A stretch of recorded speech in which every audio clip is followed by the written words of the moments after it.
Hey, hola, ¿qué tal, Jacobs? Bienvenidos a un video más de El Jacob, donde pues no lo esperaban, ya que sale Arturo Herrera y nos habla prácticamente de cómo lleva la situación de AMLO el Magnífico en el país, en el sistema económico, que al parecer todo está bajo control. Veamos qué nos dice el buen Arturo Herrera y ahorita comentamos, ¿por qué no? Arturo Herrera, un licenciado y maestro en economía por la UAM y el Colmex y candidato a doctor por la misma materia en la Universidad de Nueva York. Un hombre que ha sido secretario de Finanzas aquí en el gobierno de la ciudad, fue subsecretario de Hacienda y también secretario de Hacienda y está por pasar a ocupar el cargo de director de gobernanza global en el Banco Mundial.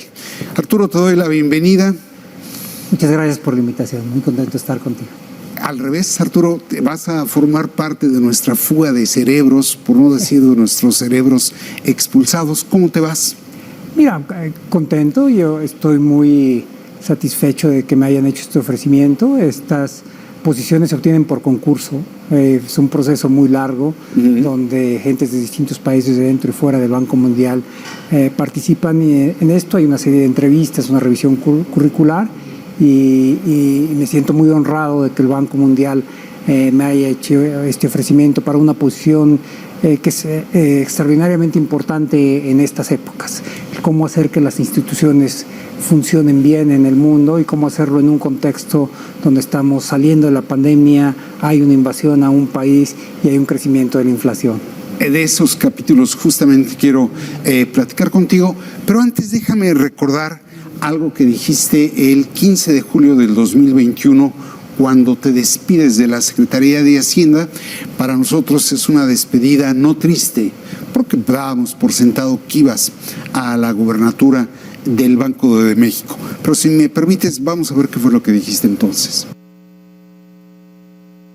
Me tocó llevar las riendas de esta secretaría durante la crisis económica más severa desde la Gran Depresión y también la crisis sanitaria más grave a nivel mundial desde la influenza española.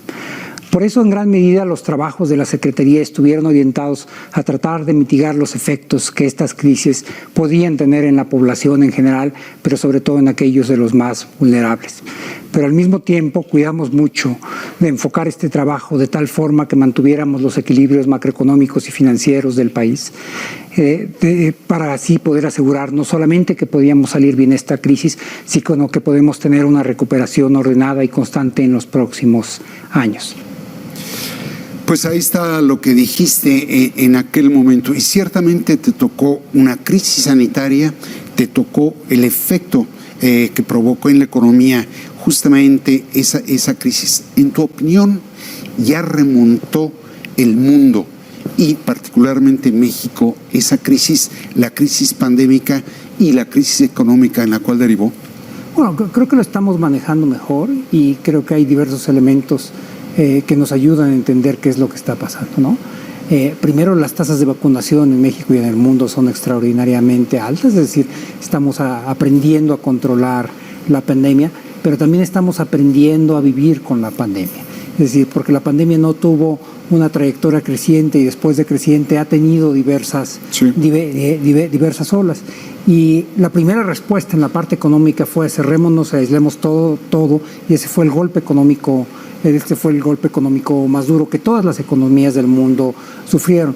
Ahora lo que hemos aprendido es a convivir con la pandemia. Y yo quisiera pensar que en un tiempo no muy largo vamos a poder mantenerle niveles muy bajos. Sin embargo, el hecho de que tenemos tasas de vacunación muy altas, pero que no son completas, también está poniendo retos muy interesantes. Hace unos días salió información en el New York Times sobre los fallecimientos en Estados Unidos. Sí. Y hasta abril del año pasado, antes de que la vacuna estuviera disponible, habían fallecido 500,000 gentes. De entonces para acá, es un periodo más corto en la pandemia, han fallecido 450,000 gentes. La diferencia es que en una relación 9-1 son ahora fundamentalmente la gente que se ha rehusado a a vacunarse. Entonces, por un lado, ese es un problema y es un hecho muy triste, pero por el otro lado, nos dice que hay una salida. Si logramos convencer a la gente de que se vacune, este problema que aún es muy importante, lo podemos hacer muchísimo más pequeño. A ti, por lo visto, te gusta operar en crisis. Y te lo digo porque revisando la página justamente del Banco Mundial en lo que será tu especialidad, gobernanza global, habla el banco de lo difícil que es gobernar ahora bajo la presión de los efectos económicos que dejó justamente la crisis pandémica. Y a esto se agrega ahora la invasión militar de Rusia en Ucrania. Dicho muy coloquialmente, ¿a qué aspiras o a qué le tiras en ese puesto? Bueno, yo voy a ser el encargado de tratar de desarrollar la estrategia del Banco Mundial en el fortalecimiento de las instituciones del sector público en los países emergentes. Ahora, se me está dando un mandato que pone énfasis en algunas cosas. En particular, se me está pidiendo que trate de fortalecer esto, pero sobre todo en los países que están en conflicto o países con situaciones de fragilidad. Son países como Afganistán, Irak, Yemen, Sudán del Sur, Guinea-Bissau. Son países donde las estrategias de desarrollo económico frecuentemente han sido fallidas porque las instituciones fiscales, de gobierno, etcétera, legales, son muy endebles. Entonces, son además estos algunos de los países que más sufrieron con el COVID. El COVID le pegó todo el mundo, pero no todo el mundo lo sufrió igual.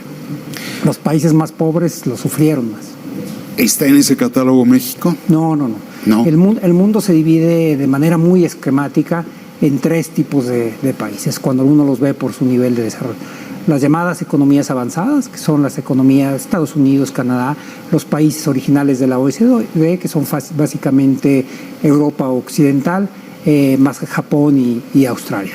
Después, en el otro extremo, están los países muy, muy pobres, que en el lingo del Banco Mundial se llaman los AIDA countries, y que suelen ser los países fundamentalmente en el África subsahariana, más algunos países de Asia como Bangladesh, etc. En América Latina, solamente Haití se encuentra en esta situación. Y luego están los países de ingresos medios, las economías emergentes, donde van desde, es un espectro amplio, donde van países en América Latina que podrían estar en Centroamérica, etcétera, hasta México, Argentina y Brasil. México suele estar en la parte alta de los países de ingresos medios. Ahora, hay algo paradójico en todo esto. El efecto global que va a tener sobre la economía dos fenómenos no económicos, es decir, una crisis sanitaria y un conflicto bélico, la invasión, te decía yo, de Rusia a Ucrania. ¿Cómo ves la recuperación?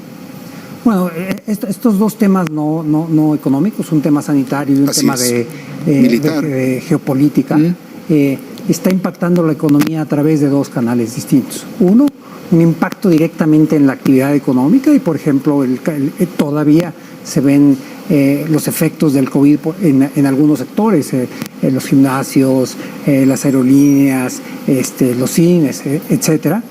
Y tuvo además un impacto también en interrumpir la cadena global de valor que hace que los precios de algunos bienes hayan subido de manera muy importante, las televisiones, los automóviles, etcétera. Por el lado de la invasión de Rusia a Ucrania hay también dos impactos. Un impacto que tiene que ver con la actividad económica en Europa, es decir, el hecho de que hay sanciones a Rusia por la invasión hace que la actividad económica disminuya de manera directa, pero también un impacto que puede ser paradójico a un primer vistazo, porque la economía rusa, aunque Rusia es un país muy grande, es un país de más de 200 millones de habitantes, es una economía relativamente pequeña, 3%, el 3% del PIB. Pero es un país que está enfocado en algunas materias primas que son centrales. Petróleo, gas, donde es el segundo productor del mundo, trigo, fertilizantes, etcétera.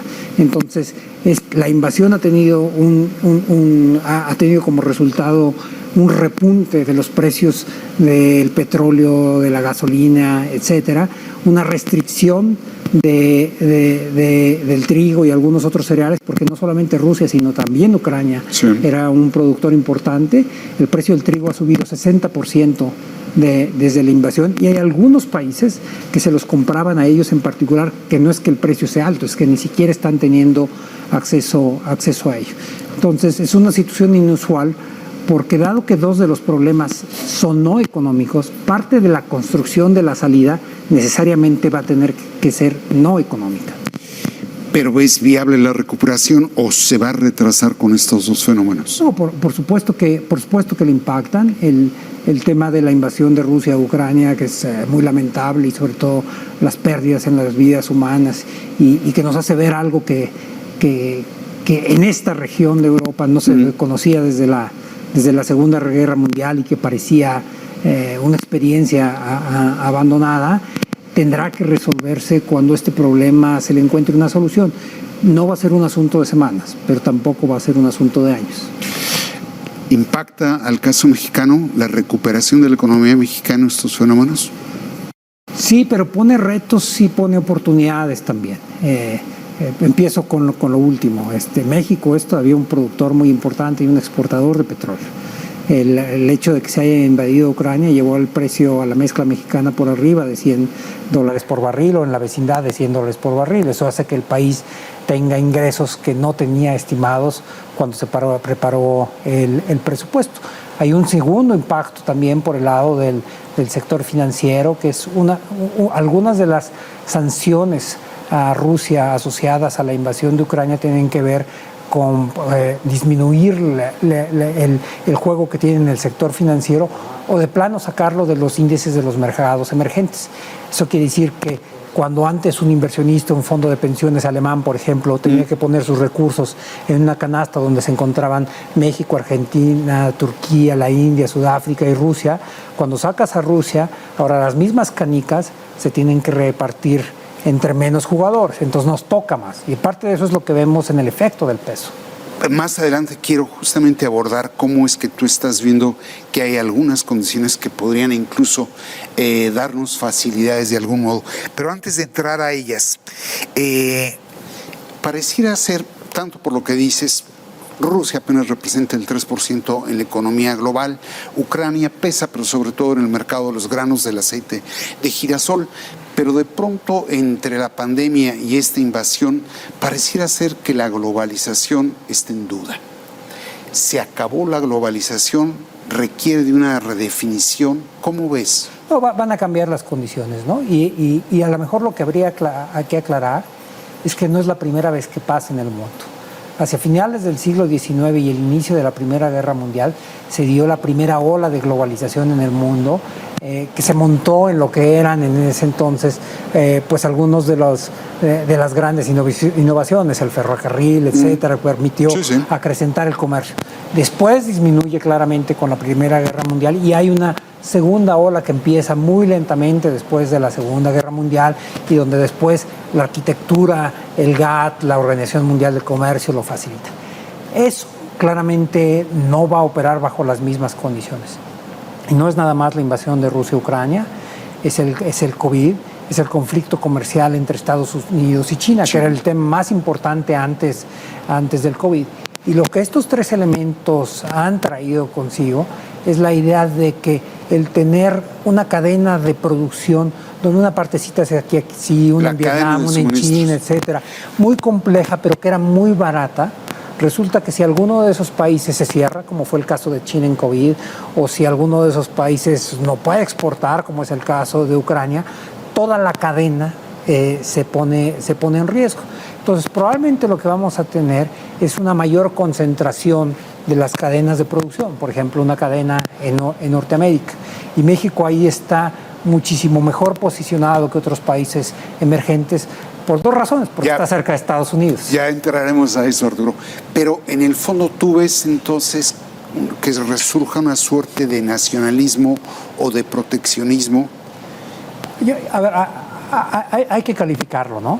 La idea del proteccionismo, del nacionalismo, era esta idea de yo estoy protegiendo mi industria y por eso no quiero comprarle a alguien, o por eso le pongo impuestos a las exportaciones de otro país. Y eso puede pasar parcialmente en el caso claramente de Estados Unidos y China, eso fue parte del conflicto. Pero yo creo que aquí los detonadores van a ser distintos. Yo no quiero, pensando en una empresa norteamericana, tener una parte muy importante de mi producción en China, no por un tema nacionalista, sino porque si por alguna razón se corta, entonces pone en riesgo mi cadena de producción. Entonces me parece que la lógica no va a ser tanto, aunque el efecto final pueda ser el mismo, la lógica no va a ser una lógica de nacionalismo, etcétera. ¿Se puede proyectar, hacer proyecciones económicas cuando fenómenos no económicos te meten ruido en la proyección?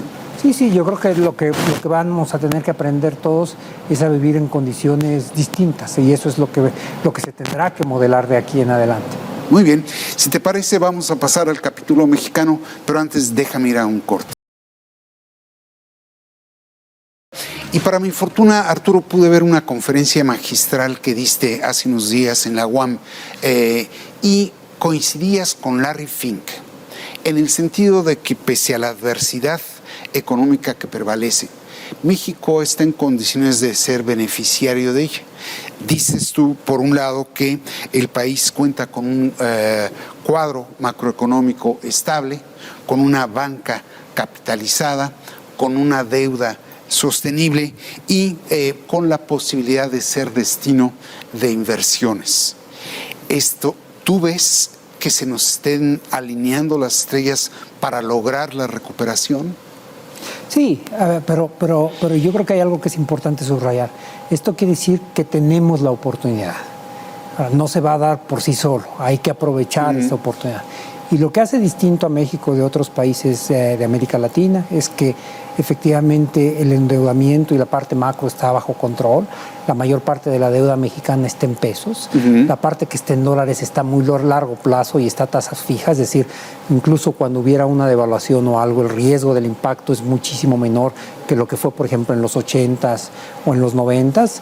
En los 90s, en la crisis del 94, 95, el sector bancario quebró, hubo que rescatarlo. Hoy el sector bancario está saliendo mejor capitalizado de la crisis del COVID que como entró. Es decir, todo el mundo se espantó, entonces le aportaron capital a los bancos pensando que iba a haber muchas pérdidas que no se materializaron. Entonces hoy el sector bancario está bien capitalizado. ¿Y eso qué quiere decir? Que tiene balas que prestar. O sea, el sector bancario, si se dan las oportunidades, tendría recursos para ir financiando el crecimiento mexicano. Por el otro lado, situaciones como las que se han dado en Ucrania hace que México sea un destino de inversión financiera que antes iba a otros países. Y finalmente, el Tratado de Libre Comercio que firmamos con Estados Unidos hace un par de años, que fue un poco obligado porque Trump presionó más por razones políticas que por razones económicas, en realidad nos quedó muy bien ahora porque tenemos un Tratado de Libre Comercio reciente, actualizado y con un horizonte de más largo plazo.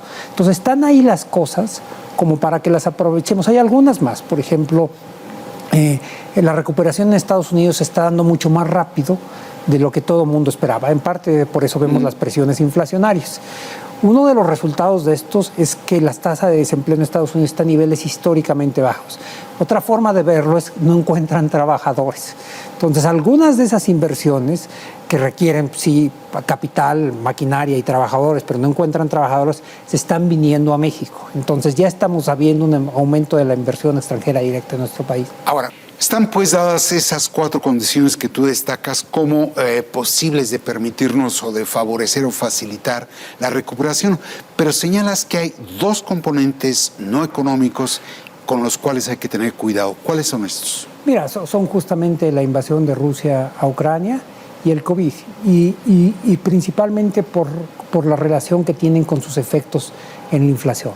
Estamos viendo un fenómeno global de incremento de la inflación, y usualmente cuando tienes inflación estrictamente por razones económicas y en particular por demanda, por el lado de la demanda, la respuesta a través de la cual se frena la inflación es un incremento de las tasas de interés, y todos los bancos, el Banco de la Reserva Federal, el Banco Europeo lo va a empezar a hacer, el Banco Central del Reino Unido y el Banco de México han empezado ya lo que se llama el ciclo de alza de tasas de interés. Ahora, va a tener un efecto parcial en el control de la inflación. Es decir, porque si lo que ha disparado el precio del trigo es el hecho de que Rusia haya invadido a Ucrania y no le permite exportar y ellos mismos no puedan exportar, pues un aumento de las tasas de interés no hace que el trigo aparezca o que se pueda exportar desde distintos puntos de Ucrania, porque hoy están en una guerra. Entonces, este elemento de la inflación, pues sí, se puede ir controlando con el aumento de las tasas de interés, pero no se va a resolver hasta que se resuelva. Contiene, pero no resuelve el problema. Así es. Derivado de lo que me estás tú diciendo, ¿estás tú previendo un riesgo de hambruna sobre la base de la escasez de granos? No, yo creo que es una de las grandes preocupaciones que hay hoy en el mundo, ¿no? Y está pensándose que en algunos países, sobre todo aquellos que son o más pobres o aquellos que eran los que importaban trigos de Rusia y de Ucrania, este riesgo se puede materializar relativamente pronto. Afortunadamente el mundo es consciente de esto, es decir, estamos viéndolo venir, y yo quisiera pensar que se va a encontrar alguna forma de reaccionar. En el caso de las economías más vulnerables, seguramente esto va a tener que pasar por un apoyo del resto de la comunidad internacional. Esto me parece que no es un hecho menor. Si nos vamos tan solo 3 años para atrás, el mundo no estaba para temas de solidaridad. De hecho, lo que prevalecía era el conflicto comercial entre Estados Unidos y China, etcétera. Es decir, había poco apetito para lograr encontrar soluciones comunes. El COVID cambió eso. Y de entonces a la fecha ha habido diversas iniciativas que buscan tratar de transitar como un colectivo en el mundo, ¿no? Y te señalo 3 muy rápidamente. La primera, el acuerdo global para tener un piso de impuestos mínimo. Segundo, todos los esfuerzos en torno a la vacuna en el COVID podían haber sido mejor, se puede perfeccionar, pero yo creo que fue en un tiempo récord que se desarrolló y hacerlo disponible a todos los países. Nosotros no sufrimos por tener abasto de la vacuna, algunos países sí. Y el tercero es darse cuenta que las economías más vulnerables, los países realmente más pobres del mundo, ni pueden adquirir las vacunas, ni pueden paliar la crisis por sí mismos, y ahora tampoco pueden paliar los efectos económicos de la invasión de Rusia a Ucrania sin la solidaridad internacional. Ya, ahora me regreso al origen de la pregunta. Estábamos hablando de los componentes que podrían alterar en México la recuperación. ¿El factor de la confianza importa? Sí, es muy importante y a veces cobra mayor énfasis que en algunos puntos que en otros, ¿no? Por ejemplo, en los últimos meses el hecho de que haya menos trabajadores en Estados Unidos y de que se haya dado la invasión de Ucrania ha hecho que la inversión extranjera directa haya aumentado en nuestro país, a pesar de que el discurso interno se puede haber polarizado. Cuando yo hablo con inversionistas extranjeros, los noto ellos más tranquilos sobre México que cuando hablo con inversionistas mexicanos, ¿no?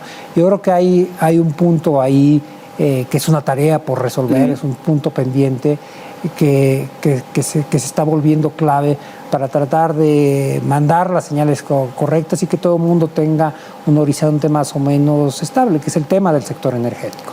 El tema desde el sector energético, desde el inicio de la administración, ha pasado por diversas facetas. Primero fue el tema del gas, recordarás, etcétera.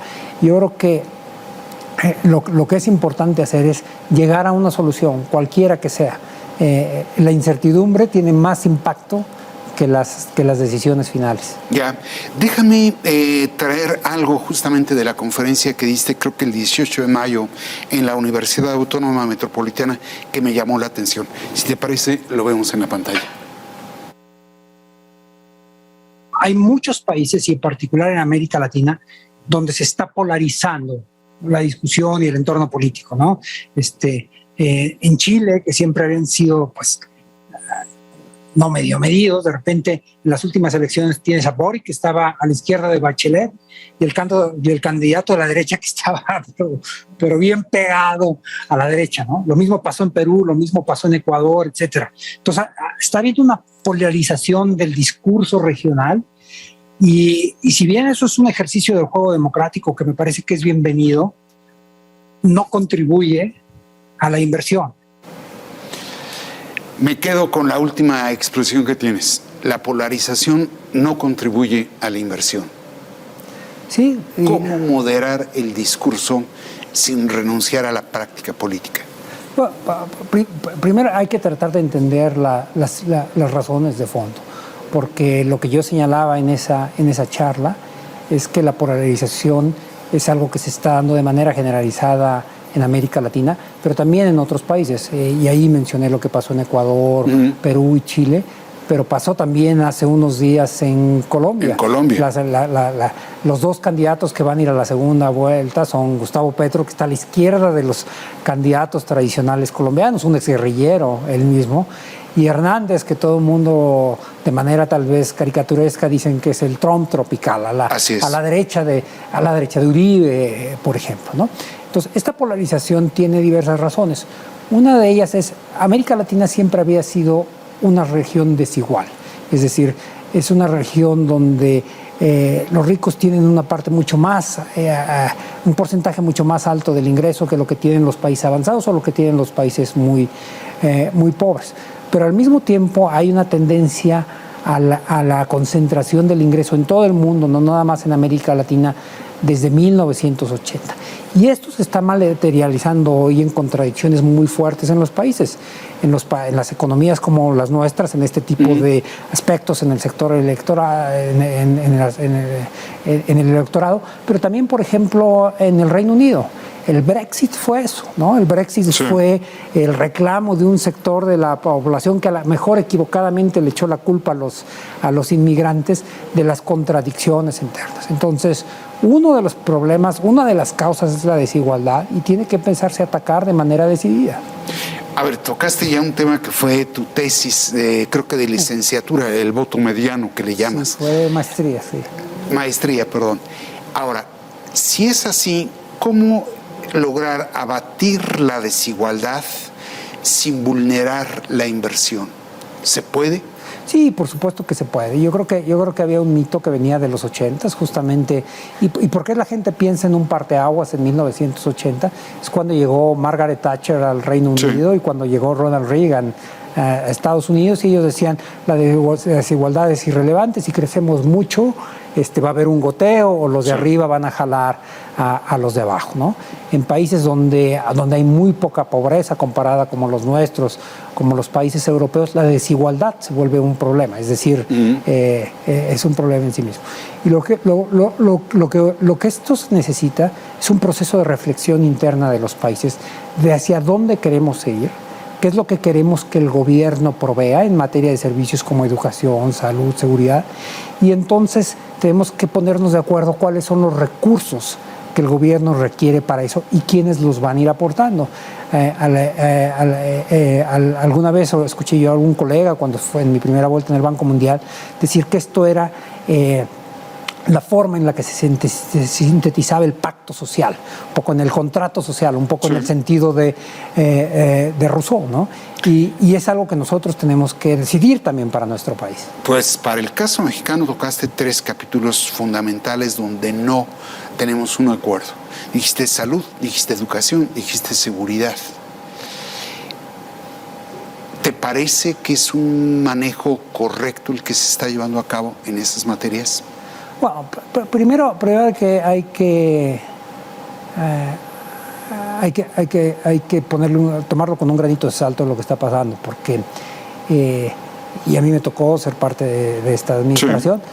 La mayor parte de esta administración ha operado en condiciones de COVID, es decir, ha estado en condiciones de emergencia ante 2 de las crisis más serias de la humanidad en la historia moderna. Pero lo que yo planteo es algo ligeramente distinto de como tú lo estabas planteando. Lo que digo es hacia dónde queremos ir. Si uno piensa en una sociedad como la danesa o como la francesa, pero tal vez más los países nórdicos, donde son algunas de las economías menos desiguales del mundo. Hay diversas formas en que logran esto. Las transferencias del gobierno, lo que el gobierno aporta, tiene un mayor alcance, es decir, desde la guardería hasta la universidad, sí, son servicios proveídos por el Estado, la seguridad social, salud, etcétera, son servicios proveídos por el Estado, y la seguridad también, pero por el otro lado requiere esto tasas impositivas mucho más altas, ¿no? Entonces, y no es necesariamente un tema de países emergentes como el nuestro, como países desarrollados, porque uno puede encontrar dos modelos claramente distintos, el modelo de Dinamarca y Francia versus el modelo de Estados Unidos y el Reino Unido. En uno de ellos dicen, pues el Estado va a proveer, pero no va a proveerlo todo, y las tasas impositivas son más bajas. Y en los otros dicen, nosotros queremos garantizar un piso muy alto de bienestar a todos, y tiene un costo, que es que le cobramos impuestos más altos a las empresas. Ese tipo de discusión es la que creo que necesitamos. Y en nuestros países habría un ingrediente adicional, que es qué tanto ayuda esto a disminuir la desigualdad. Ahora, justamente a donde vas, nada más te va a tocar hablar de gobernanza global. Pero hay una serie de fenómenos, una crisis pandémica como la que estamos viviendo, una invasión que resultaba inconcebible, está naturalmente también la presión inflacionaria. ¿Ves que esta situación está poniendo en riesgo la gobernanza e incluso la democracia? Bueno, claramente tiene retos importantes. O sea, la invasión de Rusia a Ucrania, una de las consecuencias más obvias es que se está cuestionando la capacidad del pueblo ucraniano por regirse por sí mismos, ¿no? Esto es algo que no veíamos en la historia reciente, ¿no? Yo creo que pero yo creo que hay muchas gentes que tienen una lectura similar a la que tú estás haciendo. Y la idea sería la siguiente, incluso antes de la invasión de Rusia a Ucrania, que este gran golpe que recibió sanitario en vidas humanas y económico la humanidad, pero que se esperaba que fuera temporal, no debe verse como un impasse, en donde una vez que lo pasamos, regresamos al 2019, sino que se debe de aprovechar la oportunidad de salida de esta crisis para construir un mundo que esté en mejores condiciones y a través del cual se aborden algunos problemas que ya eran muy urgentes, pero que por alguna razón no se habían podido abatir. Uno de ellos son los temas de cambio climático, otros de ellos son los temas de equidad, no nada más en términos de equidad socioeconómica, sino equidad de género, es decir, en los últimos años con los fenómenos del Me Too, etcétera, un problema que era brutal de inequidad con las mujeres de género, se volvió urgente por muchas razones atenderlo. Entonces la idea es que en la salida de estas múltiples crisis, todo mundo deberíamos ser lo suficientemente inteligentes para construir un mundo más justo, más equitativo y un mundo mejor que el que dejamos en el 2019.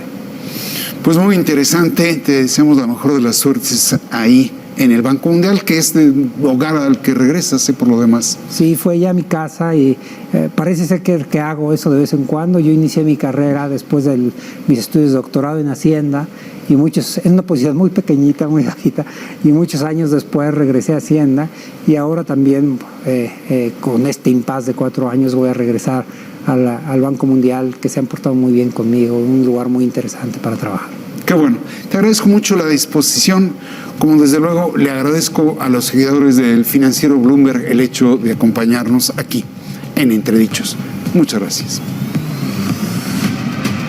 Bueno, pues ahí está el buen Arturo Herrera, donde nos dice que prácticamente está haciendo muy bien las cosas a nivel magnífico, donde tiene todo bajo control, y más que nada también que pues no es fácil llevar un país con una pandemia a todo lo que da, con una guerra entre Rusia y lo que viene siendo Ucrania. y también pues la recesión que se está viviendo en todo el planeta. Básicamente le tocó en el peor momento a uno de los mejores presidentes que hemos tenido en México de todos los tiempos. Así que pues ustedes qué opinan al respecto de esto. Vamos a ver qué opina la bandera que está comentando. Juan José Valencia, saludos. Isabel OEG, saludos. Miguel Ángel, saludos. Silvia Rodríguez, saludos. Iván Castro, saludos. Dice: México es mucha pieza y nos rayamos con el gran presidente de AMLO. Viva México, viva su gente de bien. Y saludos para Juan Esteban López. Bueno, amigos, si me pueden apoyar con estrellas que no afecten su economía, sería completamente fantástico. Estar compartir estrella color dorado, le presionas y te van a aparecer desde 99 hasta 530 estrellas. Así que pues bueno, amigos, los invito a ver el siguiente video. No olviden darle like a la página, like al video, comentarlo y compartirlo para que mucho más personas nos vean. Los vemos en el próximo video. Hasta la próxima. Bye. Suscríbanse.